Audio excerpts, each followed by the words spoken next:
Isa patay, isa sugatan sa pamamaril habang naglalaro ng slot game sa Rizal. Naritong news scoop ni Ian Articona.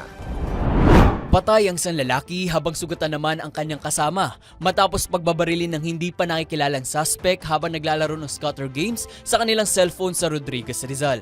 Kinilala ang nasawing biktima na si Mark Anthony Angeles, 43 anyos, habang sugatan naman ang kanyang kasamang si J. Lord Giz, 25 anyos. Batay sa ulat, abala ang dalawa sa paglalaro ng slot casino game nang biglang sumulpot ang isang armadong lalaki at agad silang pinaputukan. Matapos ang pamamaril, mabilis na tumakas ang suspect mula sa lugar ng krimen. Agad isinugod sa ospital ang mga biktima, ngunit idineklarang dead on arrival si Angeles. Samantala, patuloy na ginagamot si Giz dahil sa mga tinamo nitong pinsala. Patuloy naman ang investigasyon ng mga otoridad upang matukoy ang motibo sa krimen at isinasagawa na ang backtracking upang matuntun at malaman ang pagkakakilanlan ng suspect. At yan ang news scoop. Ako si Ian Articona, nagbabalita ng tama, naglilingkod ng tama.